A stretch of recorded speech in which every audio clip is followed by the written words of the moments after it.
They laughed when he questioned their sloppy ID checks, mocked his tone, his skin, his nerve. But when he opened his badge wallet, the room fell silent, because the man they'd just tried to embarrass, he was tracking a cybercrime syndicate, and they had just become part of the case. The midday sun burned against the pavement as families lined up outside the suburban civic center, balloons bobbing in the breeze, kids with painted faces tugging on their parents' hands. It was community day. Free food, local vendors. Meet your local heroes, the flyer had said. 2 officers stood at the entrance, beneath a pop-up tent stamped with the precinct's badge. Sweat stained their collars, but their attitudes stayed dry, leaned back, relaxed, joking more than working. One held a clipboard, the other waved people through with barely a glance. IDs were checked in name only. An older white couple approached. No IDs shown. Just a nod. Enjoy the event, one officer said, barely looking up. Next group, teenagers, some flashing school IDs, a shrug, a grin, and another wave through. Then came a pause. A black man in a slate-grey button-up and tailored slacks stepped up, calm demeanor. Nothing flashy, just polished shoes, wireframe glasses, and a watch that ticked quiet confidence. He waited, watched, then spoke, polite, firm. "Excuse me, officers. Our IDs required for entry." The one with the clipboard looked up, squinted. "Why, you forget yours?" The man shook his head. "No, I noticed a few folks weren't asked for one. Just wondering if the process is consistent." The second officer let out a short laugh, exchanged a glance with his partner. "You a lawyer or something?" "No, sir." "Well then," clipboard officer said, smirking, "I think we can handle a little crowd control without a TED talk." The man didn't blink. "Not questioning your ability, just the standard." "Standard," the second officer echoed, stretching the word like gum. "You one of those types, always got a rule to quote." More laughter. A kid nearby glanced over, sensing the tension but not understanding it. The man's expression didn't change. He stepped aside slightly, letting the next family pass. "No ID checked." "Again, appreciate the clarity," he said, his voice still level. Clipboard officer stepped forward now, sensing a target. "Look, if you've got a problem, you can take it up with our supervisor, but he's enjoying a hot dog right now." Another chuckle, or the second officer added, "Maybe just enjoy the event like everyone else. Unless you're planning to file a report." The man looked at him, just looked, quiet, unshaken. Then softly, "Maybe I am." He didn't raise his voice, didn't point, just turned away, calm steps disappearing into the crowd. Behind him, the laughter resumed, low, careless, confident. But none of them noticed the small black badge wallet that slipped back into his pocket, or the Bluetooth mic tucked under his collar, and definitely not the words he murmured, once he was clear of the crowd. Elijah Cross. DHS. Surveillance live. Subject interaction logged. Phase 1 complete. The event went on. The line moved. But so did something else, quietly, just beneath the surface. The crowd swelled around them, families laughing, strollers rolling past, music thumping from distant speakers. But at the event entrance, the tension hung like humidity. Elijah stood just off to the side now, arms crossed, watching as another group was waved through without so much as a glance at a driver's license. Clipboard officer caught him watching, loudly cleared his throat like it was a performance cue. "You taken notes, counselor?" he called out. "Gonna give us a Yelp review?" The other officer chuckled, and raised an invisible gavel. "Objection, Your Honor. My snack break was unjustly interrupted." More laughter. Elijah didn't respond, just stepped forward again. Calm, steady. "I'm still unclear on your process," he said. "Are IDs being verified or not?" Clipboard officer scoffed. "You one of those YouTube lawyers, think you know the law 'cause you watched a few court cases online." The younger officer mimicked Elijah's tone in a mocking drawl. "Excuse me, officers. I'm simply inquiring about your vetting standards." He bowed sarcastically. "My good sirs." Someone passing by laughed. The joke had landed at least with them. Elijah stayed silent. He didn't fold his arms. He didn't raise his voice. He just tilted his head, the way someone might when they hear something off. Then, "So the answer's no then? No ID check?" Clipboard officer's smile faded just slightly. "Look man, it's a community day. We're not scanning for felons, we're letting folks enjoy themselves. But you're selectively checking, Elijah said. And selectively skipping. The younger officer's posture shifted. He stepped forward now, close enough that Elijah could smell the coffee on his breath. You gonna write me up or something? He sneered, chest out, chin tilted high. Elijah didn't flinch. No, he said quietly. But someone will. The silence between them stretched. Clipboard officer stepped in fast, trying to defuse with a grin. He's just messing around. You're taking this way too seriously, brother. Elijah met his eyes. Calm, sharp. You should take it more seriously, he said. The younger officer laughed again, but it sounded thinner now. Man, you're something else. No, Elijah said, already turning. I'm just paying attention. As he walked away, the crowd swallowed him.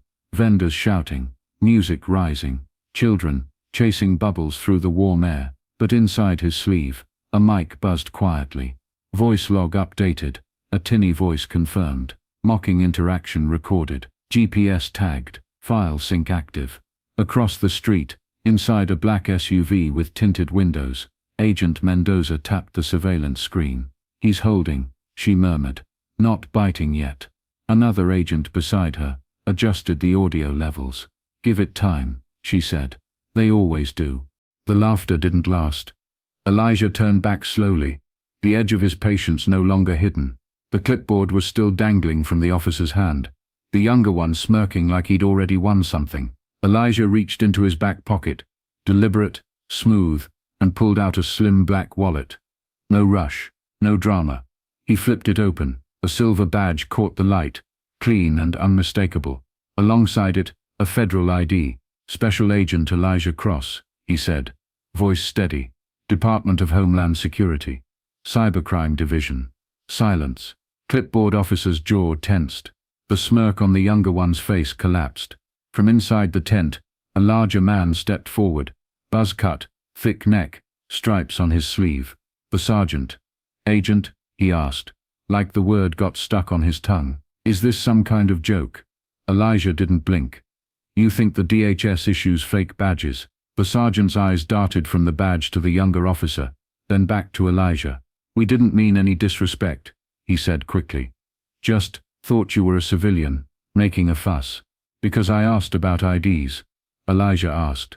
Or because of how I look when I ask. The sergeant's mouth opened, then closed. Elijah stepped closer now, just enough to lower his voice without losing weight. This site was flagged last month, he said, tied to an identity theft ring. The IP's traced back here. You've got people photographing IDs at the gate, uploading them, without protocol, without encryption. Clipboard officer blinked. Uploading. Wait. What?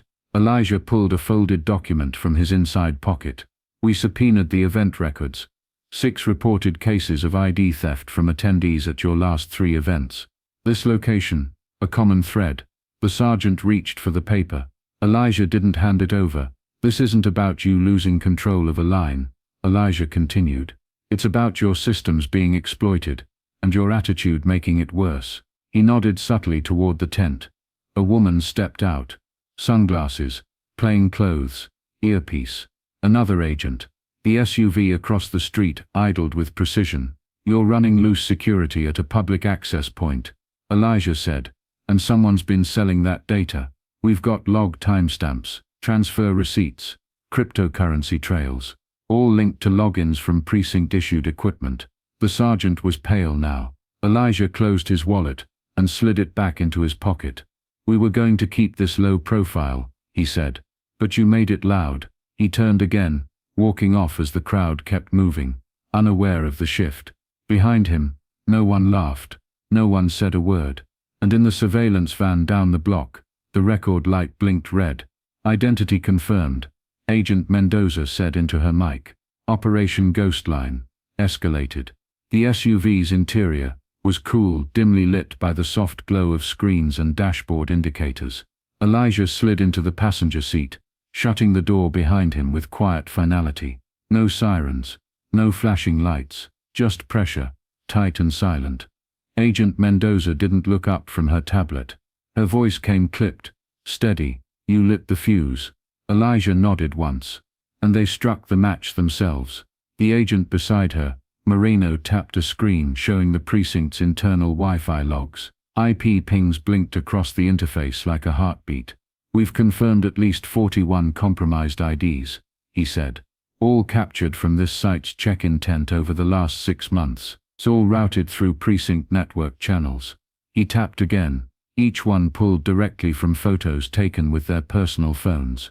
Uploaded, then cross-syncs to an off-site drive in Bucharest. Mendoza swiped to a second screen. A still image showed the younger officer, smirking, the same one who mocked Elijah, snapping a photo of a driver's license. "Casual, careless. We assumed negligence," she said. "But this is a pipeline." Elijah leaned forward, studying the screen. "Who's the sender?" "We traced outbound activity to a dummy Gmail account created on precinct Wi-Fi," Moreno said. "Accessed 5 times from their own break room." Elijah's jaw tightened. "So they're not just failing protocol, they're selling access." Mendoza finally looked at him, and laughing while they do it. Outside, families strolled past the SUV, unaware of the net tightening around the men in blue. Inside, Mendoza tapped to a live feed from a bodycam hidden in the vendor tent. The angle showed clipboard officer joking with someone, waving another guest through. "No ID check," Moreno muttered. Again, Elijah exhaled through his nose, slow and controlled. "They're consistent at least." He picked up a tablet, scrolling through time-stamped exports. Dozens of them, JPGs, EDFs, all tagged by time and location. "You think the sergeant's in on it?" Mendoza asked. Elijah paused. "He's either involved or willfully blind. Neither earns a pass." Across the dashboard, a red light blinked twice. "Audio incoming. Just some government type trying to flex," the younger officer said over the feed. Bet he Googled how to look official. Another laugh. Another careless moment logged. Elijah didn't react. He simply tapped the mic on his lapel. "Surveillance rolling. Pattern confirmed. Continue passive observation. Authorization ready for escalation." Mendoza nodded. "We flip the switch tonight. Midnight," Elijah said. "When they think the cameras are off and no one's watching." He looked out the tinted window at the precinct across the lot. Brick walls, blue flags, and just beneath the paint, rot. "They thought this was just another community day," he said quietly. Moreno leaned back. "Turns out it's an audit. And this time the receipts were digital and permanent." The sun had dipped low, casting long shadows across the asphalt lot as the crowd began to thin. Vendors packed up, balloons sagged, and near the edge of the civic center, Elijah Cross stood still, just watching, calm, patient. The storm hadn't hit yet, but the clouds were close. In the surveillance van, Agent Mendoza sat forward, eyes locked on a tablet screen. "We've got it," she said. A paused frame showed clipboard officer inside the staff tent, holding his phone over a license, capturing the image, tapping something fast. Another feed picked up a screen in the background, a cryptocurrency wallet flashing green. Transaction pinged 3 minutes later. Moreno confirmed. Wallet traced. Romanian address. Same as before. Mendoza's voice was flat. "They're selling visitor data in real time." Elijah stepped away from the tent, toward the side alley near the loading dock. The precinct flag fluttered behind him. Somewhere, a child laughed. Music still played, oblivious. Then, footsteps. Clipboard officer. No badge now, just a fitted tee, posture tight, trying to look casual. "You got a minute?" he asked, glancing around. Elijah didn't answer. "I didn't know who you were," the officer added quickly. "We thought you were just a citizen," Elijah said quietly. "You were right." Clipboard officer shifted his weight, voice lowering. "Look, man, this is a misunderstanding. I never uploaded anything. I mean, maybe I shared some IDs with a buddy, but it wasn't like that." Elijah stared, not angry, just cold. "Photographing IDs without consent," he said, "then selling access to that data through an encrypted wallet." He stepped closer. "No threat, just presence. You sold out your own badge for crypto." The officer's mouth twitched. "It wasn't like that," he repeated. "You don't get how tight things are. Rent, loans." "No," Elijah said. "You don't get how trust works." Behind him, the black SUV pulled slowly into view, Headlights off, windows down, just enough to see the silhouette of Agent Mendoza, tablet glowing in her lap. "I didn't touch the precinct Wi-Fi," the officer added, grasping at straws now. "That was someone else. You logged in with your own badge number," Elijah said. "And your credentials were used to access encrypted data folders 4 times in 1 week." Clipboard officer swallowed hard. "You're gonna report this?" Elijah didn't answer. He turned, walked away. In the van, Mendoza hit send. The files were already en route. DHS, DOJ, Internal Affairs. By the time Elijah disappeared around the corner, the officer was alone. No more bluff, no more audience, just the weight of what he'd done, and the badge that would never carry the same meaning again.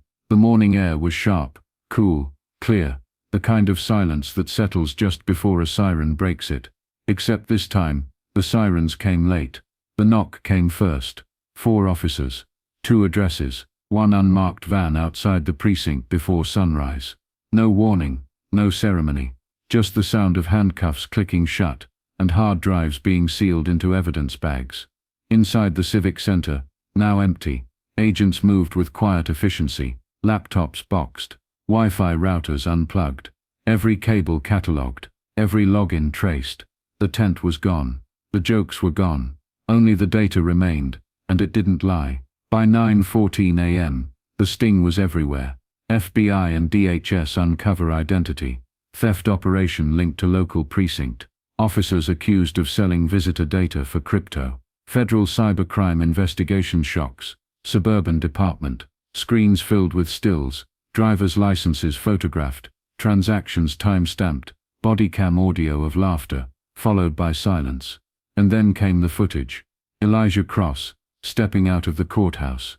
No badge showing, no swagger, just a pressed suit, and a calm stride as the crowd of reporters surged forward, voices overlapping like static. "Agent Cross, is it true the operation started months ago? Were the officers knowingly trafficking data? Why this precinct? Did race play a factor?" He paused on the top step, looked out over the cameras, the notepads, the microphones. He didn't dodge. He didn't delay. "Cybercrime doesn't always wear a hoodie," he said. The flashbulbs lit up. "Sometimes it wears a uniform." The silence that followed was louder than the questions that came before. He didn't stay for more, just nodded once and walked down the steps, slow, steady. Behind him, Agent Mendoza exited with the federal team. No one smiled. No one waved. There was nothing to celebrate. Not yet. Inside the precinct, 4 desks sat empty, nameplates gone, lockers already taped and tagged. The chief, red-eyed and stone-faced, stood at a podium later that afternoon, reading a statement he hadn't written, and didn't believe. "We will cooperate fully," he said. "These actions do not represent the values of our department." But outside, the community gathered anyway, some holding up their IDs, others holding printed news articles. The same documents that had once been waved off now held weight. And across every screen, one clip replayed, Elijah walking out, the quote looping over and over. "Cybercrime doesn't always wear a hoodie. Sometimes it wears a uniform." The message wasn't loud. It was clear. This wasn't just a takedown. It was a reckoning, coded not in anger, but in proof, in data, in silence that finally spoke. And this time, it had been uploaded for the world to see. They mocked his questions, laughed at his tone, ignored the warning signs. But when the truth dropped, it wasn't just a sting, it was a reckoning. Because the badge they disrespected was federal, and the receipts, digital, time-stamped, and irreversible. If this story gripped you, like, share and subscribe to Black Roots for more real, powerful narratives that uncover truth, justice, and the hidden power of quiet resistance. Drop a comment. Do you think data theft in uniform is the next big threat we're not ready for? Turn on notifications, because we're just getting started.